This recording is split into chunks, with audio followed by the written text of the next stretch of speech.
주 예수여 높임을 받으시옵소서. 주 예수여 주 예수여 높임을 받으시옵소서. 주 예수여 주 예수여 높임을 받으시옵소서. 주 예수여 주 예수여 높임을 받으시옵소서. 주 예수여 주 예수여 높임을 받으시옵소서. 주 예수여 주 예수여 높임을 받으시옵소서. 주 예수여 주 예수여 높임을 받으시옵소서.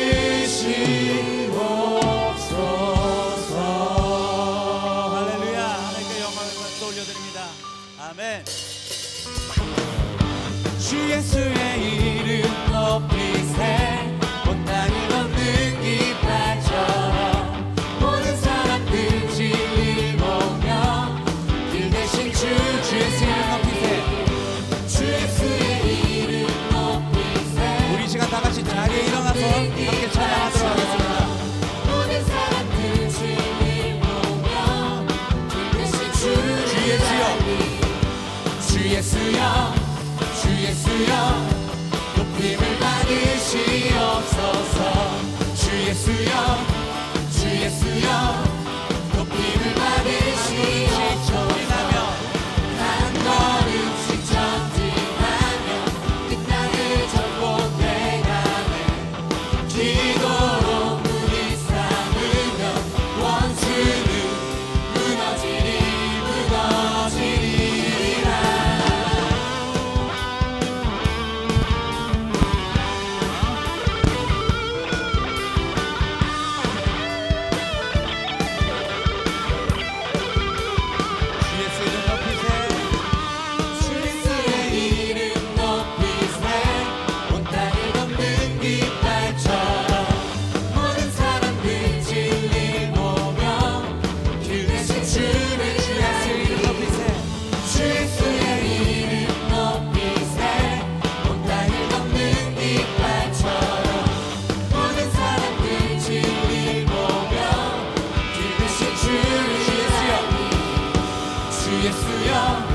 주 예수여 높임을 받으시옵소서. 주 예수여 주 예수여 높임을 받으시옵소서. 한 걸음씩 전진하며 이 땅을 정복해가네. 기도로 문이 삼으면 원수는 무너지리. 주 예수의 이름 높이세 온 땅을 걷는 깃발처럼 모든 사람들 진리를 보며 길 대신 주를 알리세. 주 예수의 이름 높이세 온 땅을 걷는 깃발처럼 모든 사람들 진리를 보며 길 대신 주를 알리세. 주 예수여 주 예수여 높임을 받으시옵소서. 주 예수여 주 예수여 높임을 받으시옵소서. 주 예수여 주 예수여 높임을 받으시옵소서. 주 예수여 주 예수여 높임을 받으시옵소서. 주 예수여 주 예수여 높임을 받으시옵소서. 주 예수여 주 예수여 높임을 받으시옵소서. 다시 한번 주 예수여 주 예수여 주 예수여 높임을 받으시옵소서. 주 예수여 주 예수여 높임을 받으시옵소서. 우리 시간 저를 따라 한번 이렇게 고백을 했으면 좋겠습니다.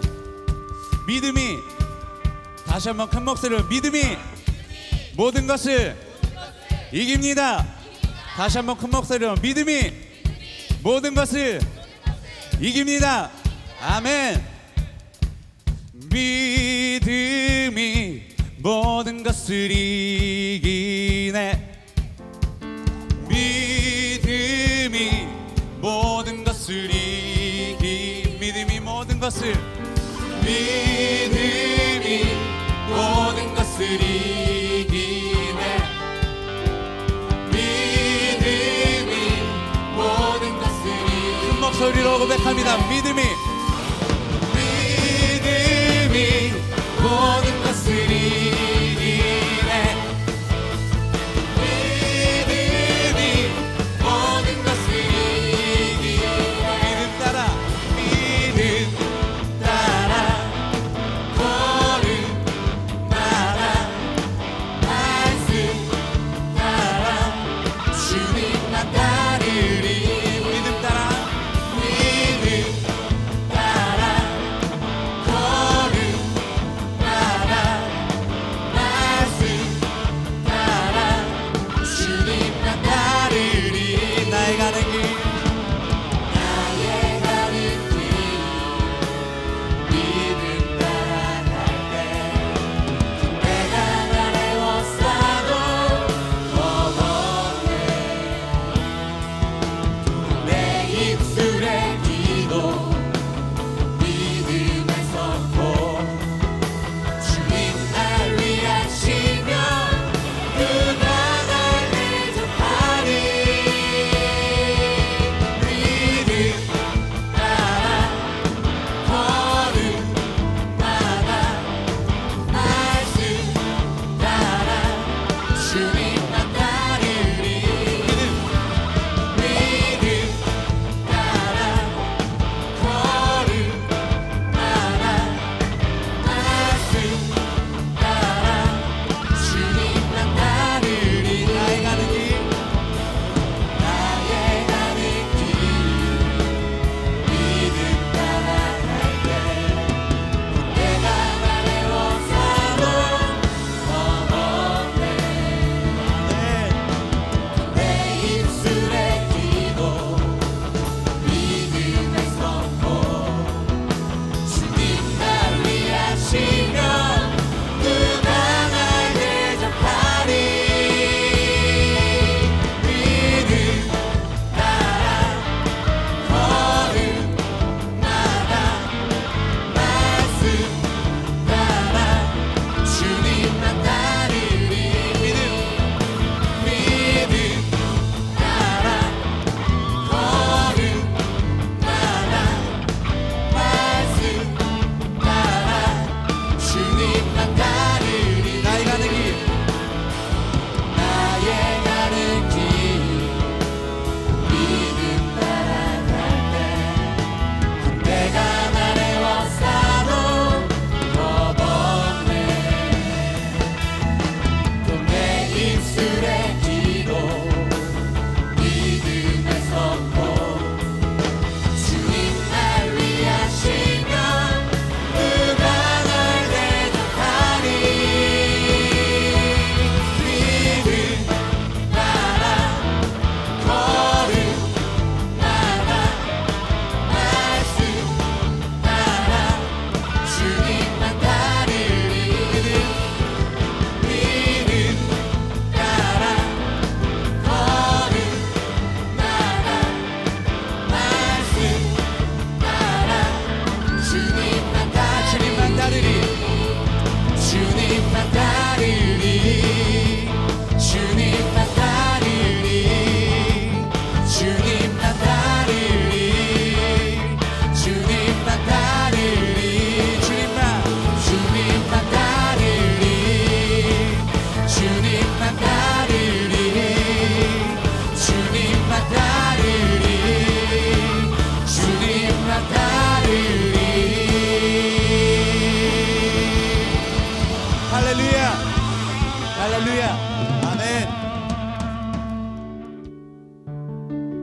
애굽을 탈출하여 홍해를 건너고 마라와 엘림, 르비딤 그리고 시내산을 거쳐 기브롯 핫다와 하세롯, 가데스 바네아를 지나는 이스라엘 백성들의 광야 여정. 광야에서의 방황은 서서히 끝나가고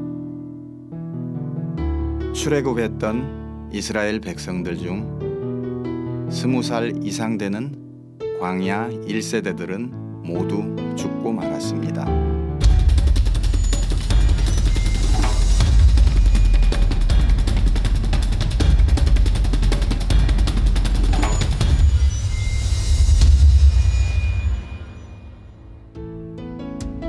모세의 뒤를 이은 지도자 여호수아와 광야 2세대들은 계속해서 가나안 땅을 향해 나아갑니다.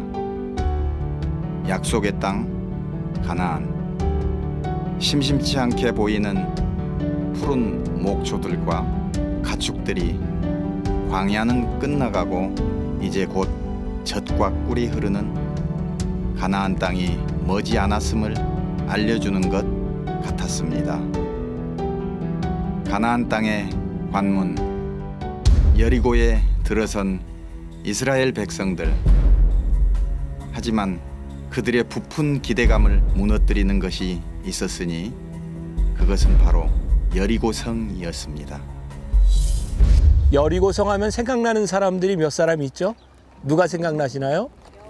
여호수아가 생각나고 갈렙, 정탐꾼, 기생 라합, 여기까지 오지 못했지만 모세도 생각이 납니다. 우리가 이해할 수 없었던 것 중에 하나가 그 기생 라합이 성벽에서 살았다라고 되어 있는데 여기에 오니까 좀 이해가 되네요. 성벽이 이중으로 되어 있기 때문에 지금 흔적만 남아 있지만 성벽 중간에서 살았던 것 같고요. 이 여리고성은 고고학적으로 볼 때 세계에서 가장 오래된 돌로 만든 성읍입니다. 지금은 아마 돌이 다 무너져 버리고 흙벽돌만 남았지만 BC 7000년경, 그러니까 지금으로부터 9000년 전에 세워졌던 최초의 도시, 그 성벽이 여리고입니다. 그래서 고고학적으로 굉장히 중요한 의미를 가지고 있죠. 제가 여기에 이렇게 모자를 쓰고 설명을 하는 이유는 절대로 덥기 때문이 아닙니다. 머리를 가리려고 하는 의도는 전혀 없고요. 고고학자처럼 보이기 위해서. 우리 가이드하는 목사님의 설명을 들으니까 마지막 터로 남아있는 이 성벽도 빗물에 의해서 20-30년 후면 흔적도 없이 사라질지 모른다는 그런 이야기도 들었습니다. 이 성벽이 무너졌다고 하는 것 자체가 기적인데 싸워서 무너진 게 아니라 믿음과 순종으로 여리고성이 무너졌다고 하는 것이 기적입니다. 물론 광야에서 있었던 사건들을 통해서 이 여리고성에 살았던 사람들이 이스라엘 백성에 대한 소문을 다 듣고 있었어요. 그래서 그들은 이 정탐꾼이 오는 곳에 대해서 굉장히 두려움을 가지고 있었고 마음이 다 녹아 있었던 그런 상태였습니다. 그러나 그런 와중에 전쟁을 하지 않고 피를 흘리지 않고 무너졌다고 하는 것, 하나님께서 무언가 보여주기를 원하셨던 거죠. 또 하나 우리들이 생각해야 될 것 중에 하나가 하나님께서 이 여리고성을 무너뜨리면서 이곳의 모든 것을 진멸하라 라고 말씀하셨어요. 왜? 사람이 풍요로운 곳에 들어오면 신앙을 잃어버리고 온갖 우상들과 향락에 빠지게 되어 있습니다. 이곳은 견고한 성읍이었고 풍요로운 것이었기 때문에 많은 사치와 향락, 죄악이 있는 곳이었어요. 하나님께서 우리들에게 진멸하라 라고 하셨을 때는 그것은 잔인하다라고 하는 의미보다는 하나님께서 내 백성을 새로운 곳에 세우시리라 라고 하는 의미가 있어요. 그러니까 때로 우리 믿는 성도들에게 고통이 오죠. 하나님께서 아무것도 없이 싹 쓸어버리는 것 같은. 근데 우리들이 믿음의 눈을 들어서 보면 그 가운데서 하나님께서 새롭게 주춧돌을 놓으시는 그런 역사도 우리들이 보게 됩니다. 여러분들에게 있어서 여리고성은 무엇인가? 여러분들이 절대로 허물어뜨릴 수 없을 것 같은 그 여리고성을 무너뜨리는 하나님의 기적과 또 여러분들이 정말 하찮게 생각하는 그 일들 가운데서 여러분들이 넘어질 수 있다고 하는 것, 그것이 오늘 우리들에게 주고 있는 마지막 교훈이기도 합니다. 하나님께서는 우리들이 가나안 땅에 들어가는 것으로 만족하신 것이 아니라 가나안 땅에 들어가서 우리들의 축복을 지키기를 원하셨어요. 여러분들 가운데 하나님의 축복을 지키는 것, 그것이 얼마나 큰 은혜인지도 한번 생각할 수 있는 그런 시간이 되었으면 좋겠습니다. 이스라엘 백성들은 믿음으로 고센 땅을 떠나 애굽을 탈출하였고 믿음으로 홍해를 건넜습니다. 믿음으로 물이 없는 광야를 걸었고 믿음으로 만나를 먹었으며 믿음으로 보이지 않는 약속의 땅을 바라보았습니다. 그러나 철옹성 같은 여리고성 앞에 서 있는 이스라엘 백성들, 이 순간 그들에게 가장 필요한 것은 무엇이었을까요? 그것 역시 믿음 아니었겠습니까? 믿음으로 시작된 일, 믿음이 아니고서는 끝을 낼 수 없는 것입니다. 우리의 광야 같은 인생 여정 가운데 우리에게 가장 필요한 것은 무엇일까요? 여러분은 무엇으로 이 길을 가고 있습니까?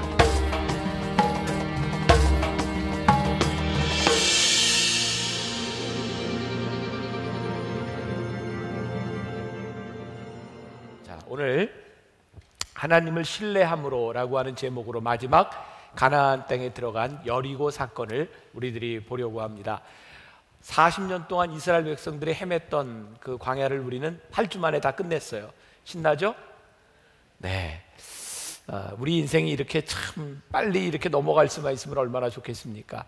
아마 여러분들의 삶에서도 언젠가 이런 인생의 광야들을 경험하게 될 텐데, 이 길이에 대한 문제가 아니라 어떻게 우리들이 광야를 지날까, 그런 믿음의 좋은 교훈이 있었으면 좋겠다는 생각이 듭니다.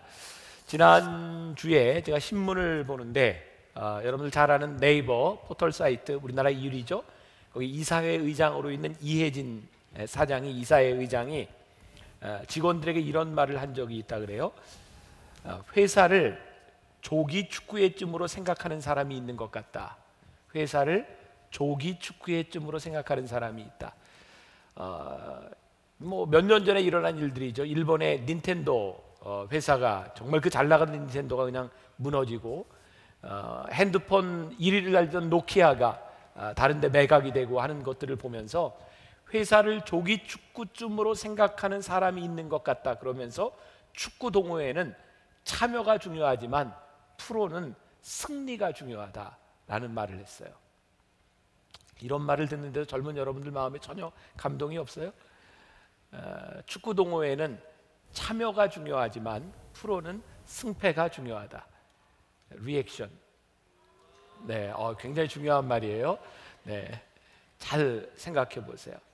저는 이 기사를 읽다가 그런 생각을 해서, 우리가 하나님을 믿는 데 있어서도 조기 축구 회원처럼 믿는 사람이 있고 프로처럼 믿는 사람이 있다.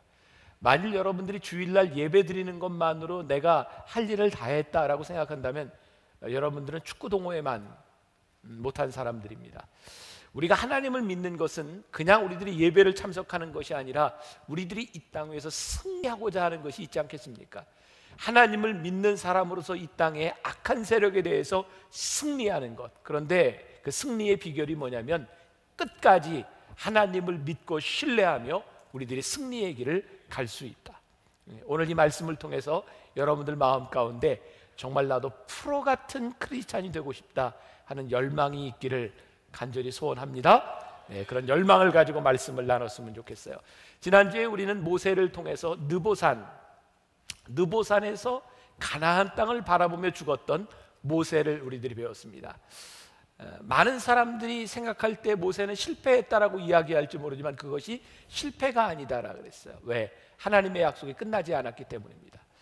모세의 죽음으로 모든 게 끝나버렸으면 실패지만 모세는 죽었으나 하나님은 죽은 모세를 통해서 하나님의 약속을 끝까지 이루어 가고 계셨어요.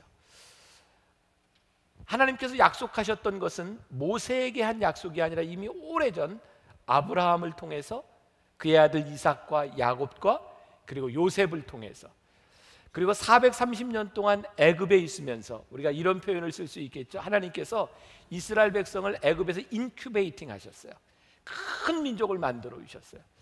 어쩌면 하나님의 방법은 이렇게 애굽을 떠나지 않고 그 애굽 땅에서 이 큰 민족으로 하여금 땅을 차지하게 할 수도 있었을 것 같아요. 근데 하나님의 약속은 애굽 땅이 아니었어요. 그래서 그들의 보금자리를 다 흩어버리셨어요. 그들로 하여금 그 애굽 땅을 떠나지 않을 수 없도록 이제 그들은 홍해를 건너서 가나안 땅을 향해 그리고 광야로 나아갑니다. 여러분, 영적인 의미로 이렇게 생각해 보세요. 제가 오늘 새벽에 말씀을 가지고 또 어머니 기도실에서 기도하는데 하나님께서 저에게 주셨던 마음에, 그래, 우리들의 인생의 보금자리가 흩어지는 것은 정말 힘든 일이지만 야, 그것이 우리들에게 결국 불행한 일이 아니구나. 어쩌면 하나님께서 여러분들의 삶의 터전을 뒤흔드는 일들, 여러분들이 의도하지 않았지만 여러분들이 직장을 떠나야 되는 일들이 있을 수 있고, 여러분들에게 가장 익숙했던 일들로부터 여러분들이 떠나야 되는 그 순간들이 절대로 여러분들에게 실패자가 아니라는 거예요. 왜? 하나님께서 하나님의 약속을 이루기 위해서 여러분들의 보금자리를 흩으실 때 우리들이 믿음으로 우리의 인생을 바라보는 것은 참 귀한 일이다. 저는 젊은이의 때에 적어도 여러분들에게서는 여러분들의 보금자리가 흩어지는 경험들이 좀 필요하다고 생각해요. 이게 젊음이 뭡니까? 여러분들에게 정말 많은 가능성이 있다고 하는 것이고, 여러분들의 삶의 보금자리가 흩어지는 일들을 통해서 여러분들을 향하신 하나님의 뜻을 볼 수 있는 것이 얼마나 큰 축복인가. 모세가 죽어요. 가나안 땅에 들어가지 못하고. 그 다음에 지도자로 세운 사람이 누구냐면 여호수아입니다. 오늘 우리가 읽은 본문 말씀 여호수아서가 있죠. 여호수아서는 특별히 우리 젊은이들에게 아주 많은 도전을 주는 말씀입니다. 이번 한 주간 여러분들이 여호수아를 1장부터 한 8장까지만이라도 좀 보았으면 좋겠어요. 보고 싶은 마음이 좀 있어요, 없어요? 한번 보세요. 모세 다음에 여호수아를 하나님께서 지도자로 세우셨는데, 여호수아는 모세에 비하면 정말 보잘것없는 사람입니다. 이 성경에 모세가 죽을 때까지 여호수아에 대해서는 아주 조금 나와 있는 부분입니다. 모세에 비하면 여호수아는 리더로서 아주 부족한 사람이에요. 근데 하나님이 여호수아를 세우셨어요. 무슨 의미가 있을까요? 전 그런 생각이 들어요. 하나님께서 모세를 너 여기까지라고 말씀하셨던 것은 이스라엘 백성에게 주시는 메시지가 분명히 있어요. 너희가 출애굽해서 가나안 땅에 들어가는 것, 사람이 하는 일 아니야. 모세가 아무리 탁월한 리더일지라도 모세는 하나님 앞에 쓰임받은 사람일 뿐이야. 그리고 모세보다는 못할 것 같은 여호수아를 통해서 하나님께서 그 땅에 들어가게 하십니다. 여러분, 우리들이 믿음의 눈을 들어 보기 시작할 때 우리의 인생이 뭐가 달라질까요? 하나님은 여러분들의 능력을 가지고 일하시는 분이 아니라 하나님이 일하심에 여러분들을 쓰실 수 있는 분이라는 사실이에요. 그래서 믿음이 없는 사람은 늘 우리들의 능력을 바라보며 내가 무엇을 할 수 있는가 없는가를 생각하죠. 물론 하나님께서 여러분들이 가지고 있는 능력과 여러분들의 달란트를 통해서 쓰시고자 하는 영역이 다 틀립니다. 그러나 여러분들의 능력 때문에 여러분들이 쓰임받을 수 없는 것은 아니에요. 여호수아가 두려움에 떨고 있을 때 여호수아 1장에 여호수아를 부르셔서 여호수아가 두려워할 때 하나님께서 뭐라고 말씀하세요? 하나님은 여호수아를 부르셔서 갑자기 위대한 인물로 만드시지 않았어요. 갑자기 막 머리가 좋아지고 막 힘이 세지고 뭐 뽀빠이 시금치 먹으면 이런 일 절대 없었어요. 하나님이 딱 한 가지 하셨어요. 뭐라고? 내가 너와 동행할 거야. 하나님께서 위대한 일을 이루셨던 그 여호수아, 하나님께서 유일하게 주셨던 것은 능력이 아니라 그와 동행하시는 거였어요. 여러분, 여호수아서를 보면 성경 어느 곳보다도 정말 위대한 기적들이 많이 나옵니다. 여호수아가 하나님 앞에 불리움을 받는 순간 이제 이 성경의 이야기는요, 어려움을 당할 때마다 하나님께서 여호수아를 어떻게 도우셨는가, 하나님이 역사하시는 사건들이 등장하기 시작합니다. 여러분, 성경이 뭡니까? 우리 삶의 이야기가 뭡니까? His 스토리 아니에요? 여러분들의 주어졌던 여러분들의 인생이 His 스토리가 되는 거예요. 하나님의 이야기가 여러분들 가운데 일어나는 겁니다. 저는 제 삶에 가장 가슴 뛰는 일이 무엇인가? 하나님이 나를 부르셔서 하나님이 나를 쓰시는 이야기라고 생각해. 내 삶에 하나님이 나를 쓰시는 것에 대한 고백이 있는 것, 그게 히스토리예요. 여러분들의 삶의 히스토리를 만들어가는 것, 그게 불림받은 삶의 모습이 아닐까. 자, 여호수아 3장을 여러분들이 집에 가서 다음 주 어느 날인가 여러분들이 꼭 보세요. 그럴 수 있죠, 위에 층? 네, 3장 꼭 보세요. 중요한 사건이 하나 나옵니다. 가나안 땅에 들어가기 전에 이스라엘 백성들이 전부 요단강을 건너가야 되는 거예요. 여러분들 그 지도에 보면 광야 지도 여기 느보산이 있죠? 그리고 여리고가 있죠? 있으면 있다 없으면 없다. 네, 이렇게 초록색으로 이렇게 넘어가는데 줄이 하나 딱 있죠? 그 줄이 뭔가요? 요단강이에요. 요단강. 요단강을 내가 처음 봤을 때 느낀 게 뭐냐면 요단강도 강이냐였어요. 진짜 요단강은 강이 아니에요. 냇가예요, 냇가. 저 강을 건너가는 거예요. 근데 어쨌든 저 강을 건너가야 가나안 땅에 들어갑니다. 하나님께서 모세를 부르셔서 출애굽할 때 건넜던 게 홍해였었죠. 홍해는요 굉장히 큰 바다입니다. 정말 그 홍해를 건너는 것과 요단강을 건너는 것, 어떤 게 더 큰 기적일까요?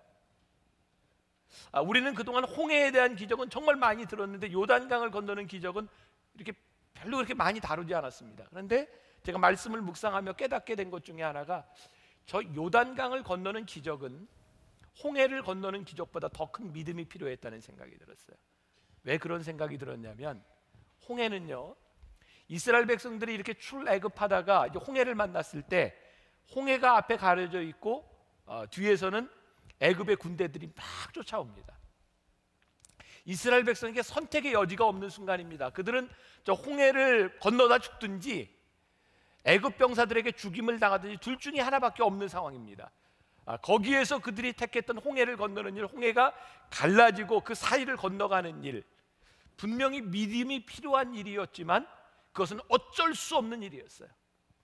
근데 요단강을 건너는 일은요 그런 어쩔 수 없는 일이 아니었습니다. 유일하게 저 요단강, 강도 같지 않은 요단강이 1년에 딱 한 번 강같이 변합니다.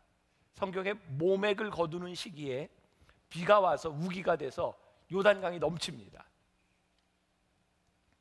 그런데 뒤에서 쫓아오는 애굽 병사는 없습니다. 저 모맥을 거두는 시기에 넘쳤던 요단강은 며칠만 지나면 물이 싹 빠집니다. 그러니까 저 요단강은 조금 기다렸다 건너도 되는 강입니다. 뒤에서 쫓아오는 사람도 없기 때문에. 근데 하나님께서 여호수아에게 모맥을 거두는 그 시기에 요단강을 건너라는 거예요. 저는 이런 생각했어요. 정말 우리들에게 큰 믿음은, 중요한 믿음, 우리의 믿음이 증명되는 것은 내가 어쩔 수 없는 순간에 밀려서 가는 것이 아니라 내 삶에 선택할 수 있을 때, 그것이 우리의 믿음을 증명하겠다. 여러분들의 삶에 정말 믿음이 증명되는 때는요 어쩔 수 없는 순간이 아니라 여러분들의 선택할 수 있는 순간들입니다.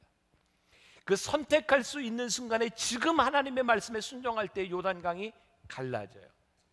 만일 여호수아가 며칠 더 있다 요단강을 건너고자 했다면 요단강이 갈라지지 않았을 겁니다. 왜? 요단강 갈라지지 않아도 건널 수 있습니다.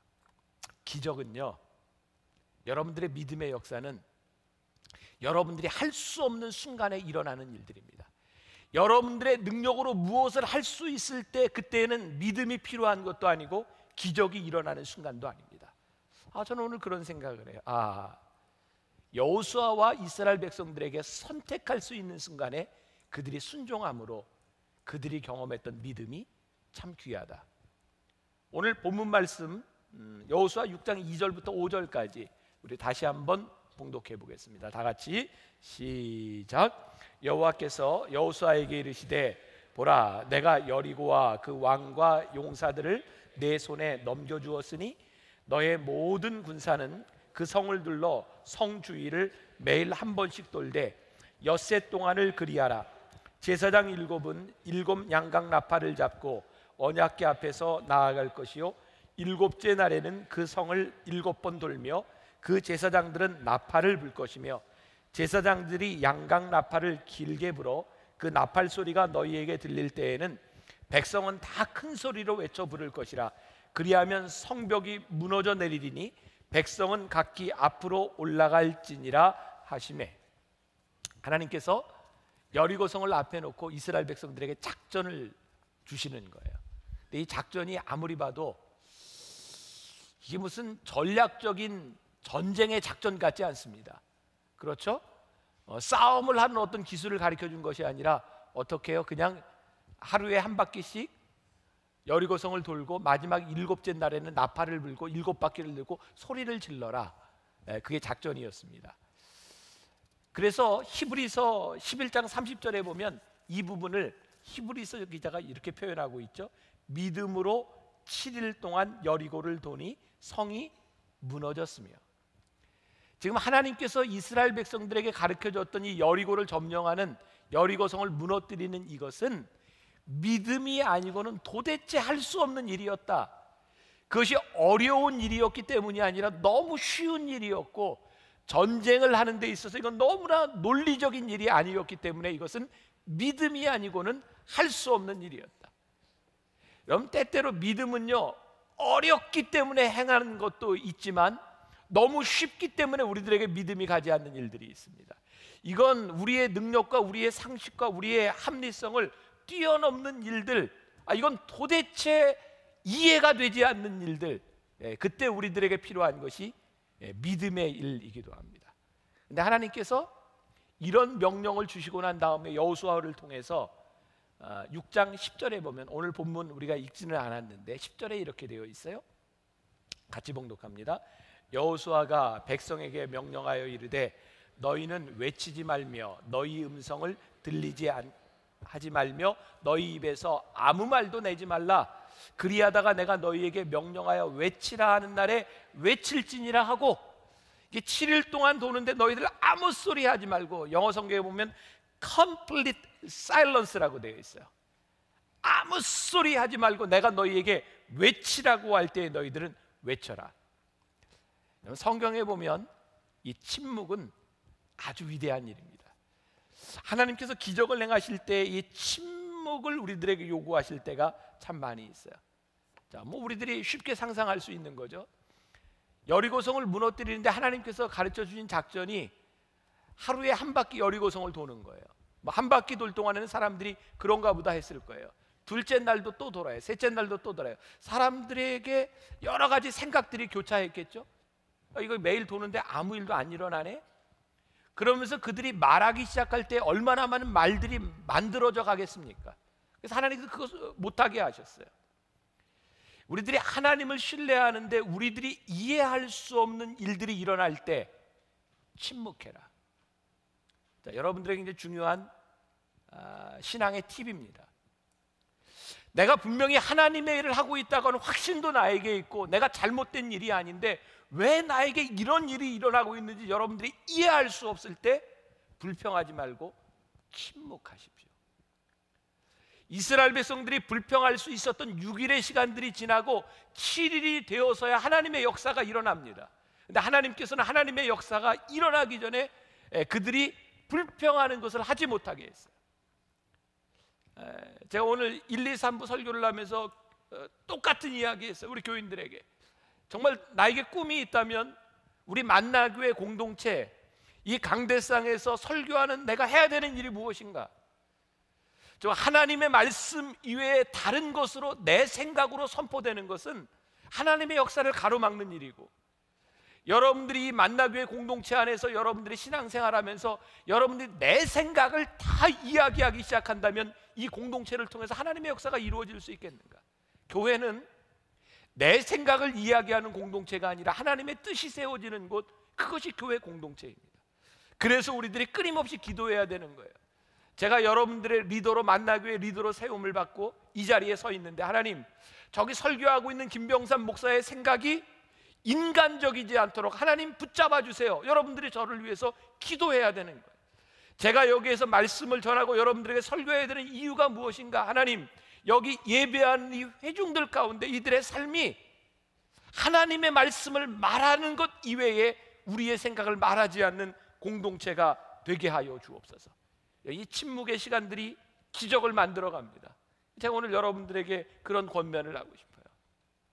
여러분들 하나님의 뜻대로 살아가는데 아직 이루어지지 않은 것 때문에 여러분들의 불평이 일어나려고 합니까? 조금 더 참으세요.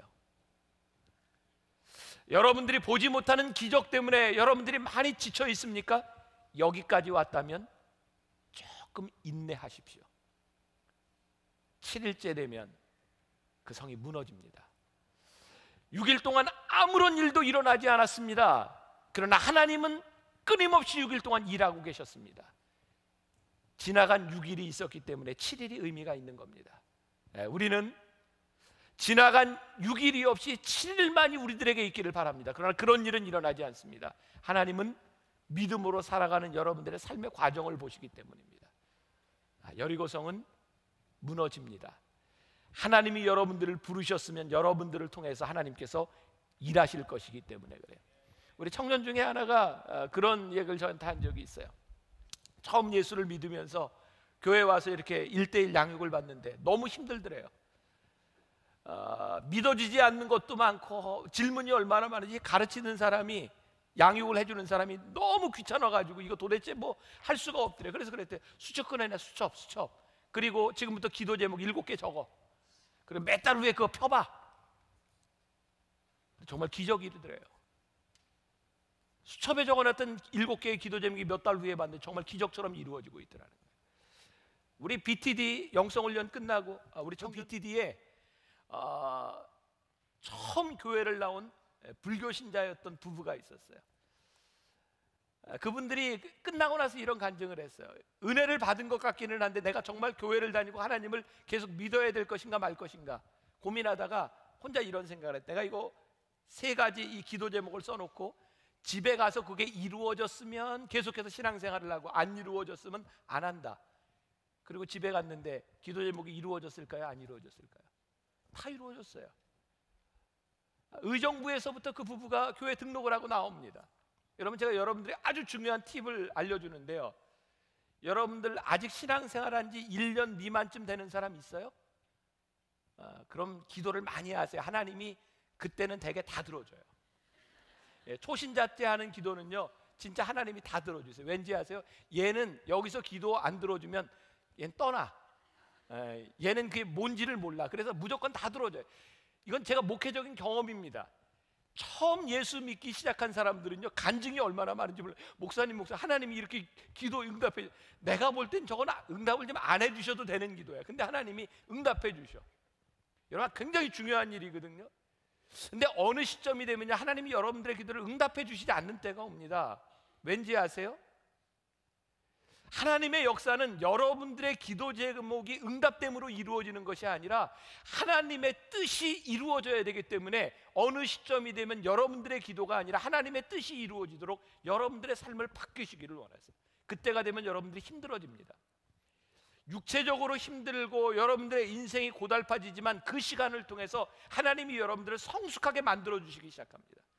그래서 어느 날부터인가 내가 그렇게 쉽게 생각했던 내 기도가 응답되지 아니할 때 여러분들이 믿음의 눈을 들어보세요. 하나님이 내가 이제 성숙되기를 원하시는구나. 이제 내가 이렇게 조르던 그런 무지막지한 그런 일들이 아니라 내 삶에서 하나님의 뜻이 이루어지기를 원하시는구나. 그래서 우리의 믿음은요 자라나야 되는 거예요.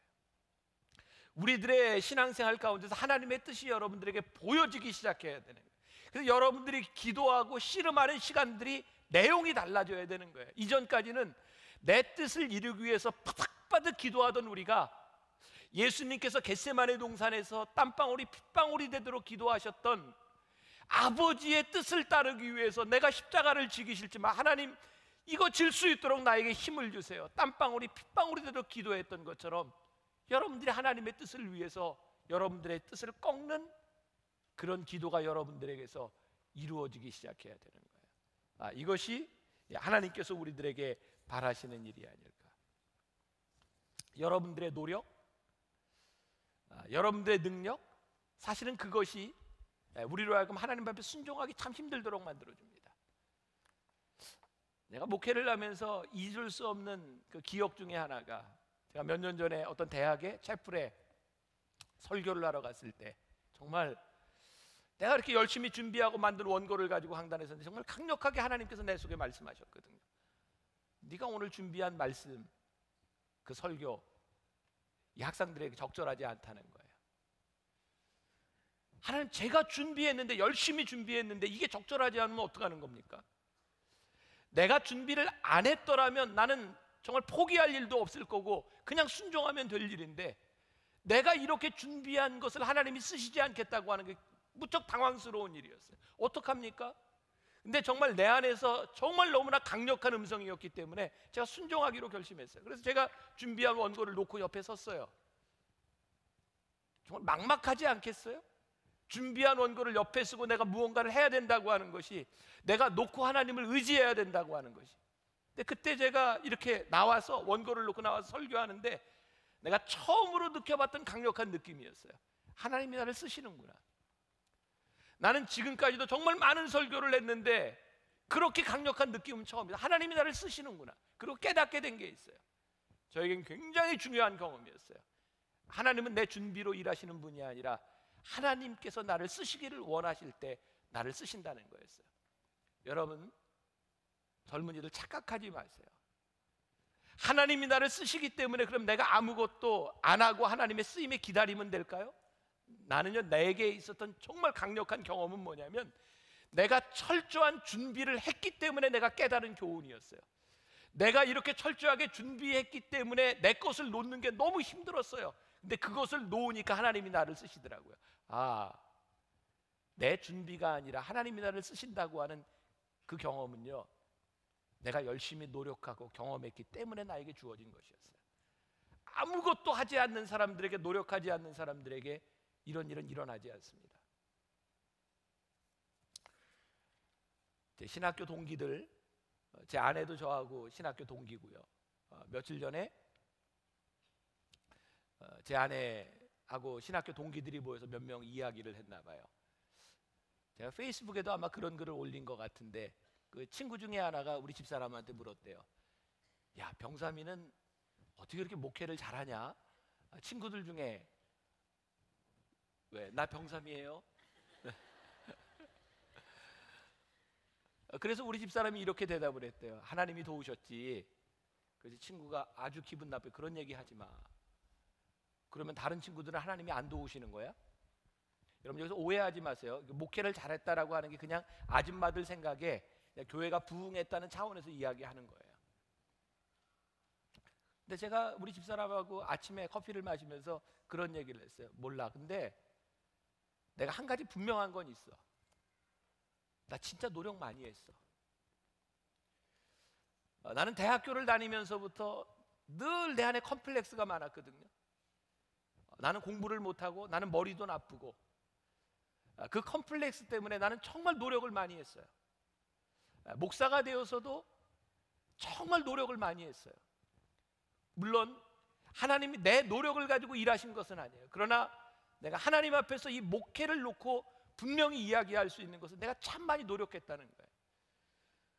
이 목회의 결과들이, 내가 지금 목회하고 있는 것이 나의 노력은 아닐 겁니다. 하나님의 인도하심이 분명히 있을 겁니다. 그러나 분명한 것은 제가 하나님 앞에 열심히 살았습니다. 적어도 그것은 말할 수 있는 사람. 저는 우리 젊은이들이 하나님 앞에 쓰임을 받는 것, 하나님이 여러분들을 쓰실 때 여러분들이 순종하게 될 때 여러분들에게 그런 경험이 있었으면 좋겠다. 하나님, 내 노력과 내 힘이 아니라 하나님이 나를 쓰심에 내 것을 내려놓습니다. 여러분들에게 내려놓을 게 있어야 여러분들의 삶에 간증이 있을 거 아닙니까? 그런데 그것이 없으면 여러분들의 삶에 어떻게 순종의 간증이 나올 수 있겠어요? 열심히 사세요. 그리고 하나님을 의지하세요. 그러면 하나님이 여러분들을 쓰시는, 여러분들이 끝까지 하나님을 신뢰할 수 있는 믿음의 길을 여러분들이 갈 수 있지 않을까. 어제 저희 교회에서 MMP 교회를 이렇게 선정하는 그런 시간이 있었어요. 이제 여러분들이 내년 한 해 우리 MMP 교회를 많이 섬기게 될 겁니다. MMP 교회라고 하는 것은 만나 미션 플랜입니다. 이 대한민국에 있는 어려운 교회들을 우리들이 함께 살리자는 운동이에요. 저는 하나님께서 우리 교회에게 주신 제일 큰 축복이 MMP 사역이라고 생각하는데, 우리가 모든 교회를 도울 수는 없기 때문에 우리들이 도울 수 있는 교회를, 우리와 사역을 같이 할 수 있는 교회를 우리들에게 선정합니다. 100 몇십 개의 교회들이 신청을 했고요. 거르고 걸러서 2배수로 어제 하루 종일 프레젠테이션을 냈어요. 다 목사님들인데 딱 2명의 전도사님들이 있었어요. 발표를 하는데 제가 너무 가슴도 아프고 눈물도 나고 그랬어요. 전도사님 하나가 그러더라고요. 열심히 해봤는데 안 됩니다. 전도도 해보고 정말 열심히 하고 매일 몇 시간씩 기도하고 그렇게 했는데 안 됩니다. 그러면서 만나교회의 도움으로 MMP 교회가 돼서 한번 해보고 싶습니다. 전 마음이 움직여지더라고요. 근데 점수를 매겼는데 그 열정적인 전도사님 2분 점수가 안 돼요. 이런 데는 어떻게 해야 되는 겁니까? 그래도 우리가 해야 되는 겁니까? 안 해야 되는 겁니까? 어떻게 생각하세요? 아, 미안해요. 또 존댓말로 물었군요. 어떻게 생각해? 응? 해요. 나도 그러고 싶었어요. 목사님들하고 이렇게 장로님들하고 이야기를 하는데 어떤 목사님이 이런 얘기를 하더라고요. 목사님, 열정이 참 대단한데요, 전도사님들에게 열정만으로 되는 게 아니라는 걸 가르쳐줬으면 좋겠습니다. 왜냐하면 이게 끝이 아니지 않습니까? 목사 안수를 받고 2년 후에도 다시 신청할 수 있지 않습니까?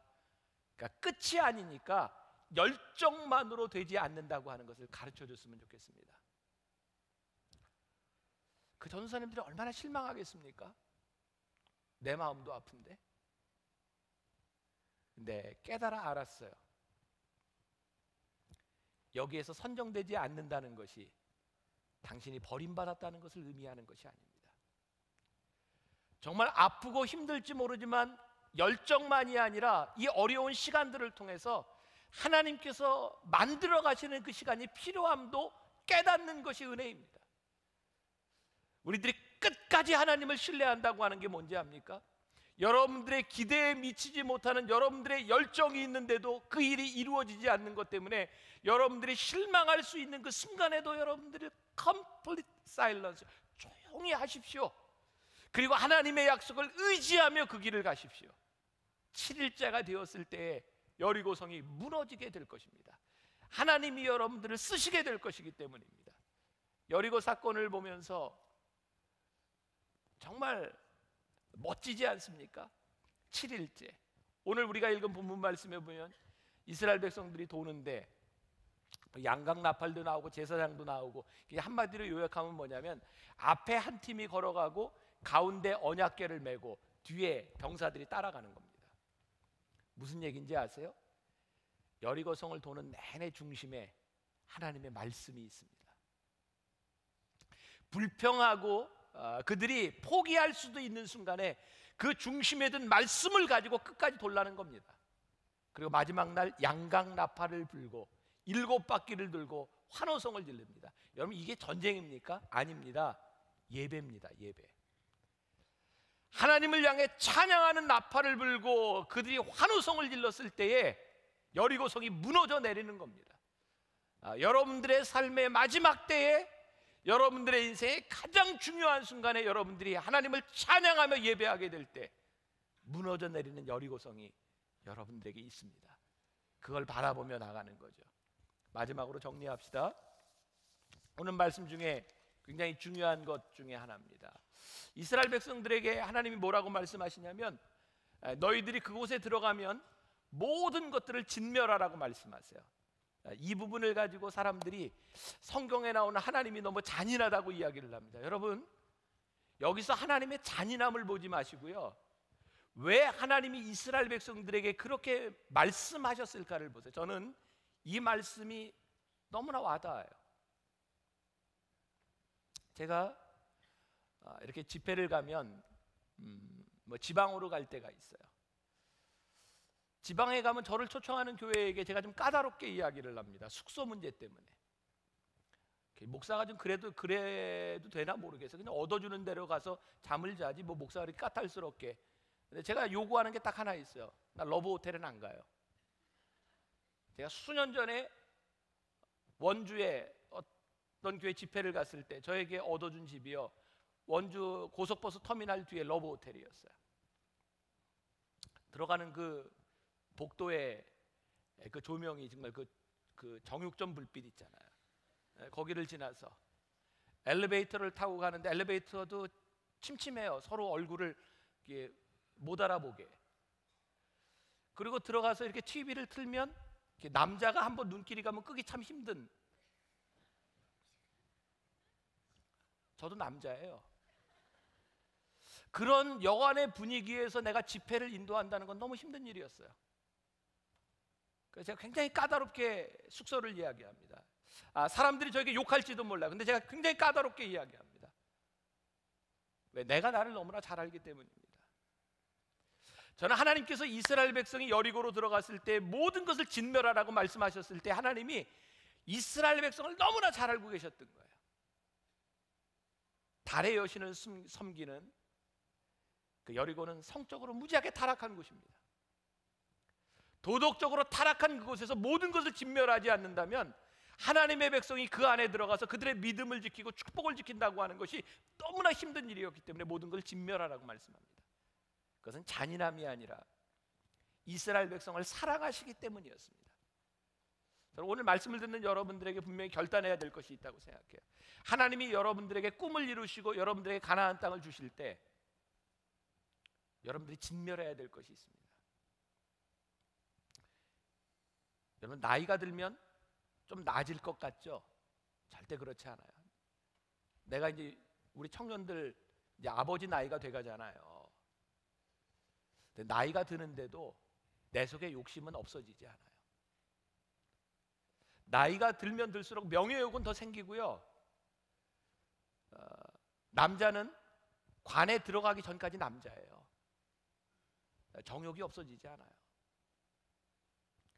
여러분, 우리들에게 이 악의 근원과 우리를 타락시킬 수 있는 근원들을 끊어내지 않으면 우리의 신앙을 지키는 것이 얼마나 힘든지 몰라요. 하나님이 우리를 너무 잘 아세요. 여러분들이 축복된 삶을 살고 여러분들이 가나안 땅을 누리기 위해서는 여러분들이 하나님 앞에 결단해야 될 것들이 있어요. 저는 요번에 호주 코스타를 갔다 오면서 정말 놀랐어요. 요즘 젊은이들이 얼마나 성적으로 타락하고 있는가. 저는 이해가 잘 안 돼요. 진짜 이해가 잘 안 돼요. 근데 정말 많은 젊은이들이 타락해가고 있어요. 너무나 쉽게 생각하고 있어요. 여러분, 분명히 알아야 합니다. 여러분들 하나님 앞에 쓰임받는 사람이 되기 위해서는 여러분들을 지킬 수 있어야 합니다. 우리들이 완전하지 않지만 온전함을 위한 몸부림이 우리들에게 필요합니다. 하나님이 그거 보시거든요. 절대로 여러분들 완전하기 때문에 쓰시지 않습니다. 그러나 완전을 향해 가는 여러분들의 모습을 보세요. 광야, 여러분 인생 살아가면서 광야를 걸을 기회 없습니다. 여러분들의 살아가는 삶이 광야입니다. 그래서 위험이 있고 여러분들이 언제 어떻게 될지 모르는 것, 그것이 광야고, 하나님이 여러분들에게 축복을 주실 때 그것을 지키지 못하면 여러분들이 살아왔던 모든 일들이 한순간에 무너져 내리는 겁니다. 하나님은 여러분들의 축복을 지킬 수 있는 사람이 되기를 원하세요. 오늘 여러분들의 그런 기도의 결단이 있기를 간절히 소원합니다. 하나님, 저를 지켜주셔서 제가 믿음이 흔들리지 않게 하여 주옵시고 끝까지 하나님을 신뢰함으로 프로 같은 크리스찬이 되게 하여 주옵소서.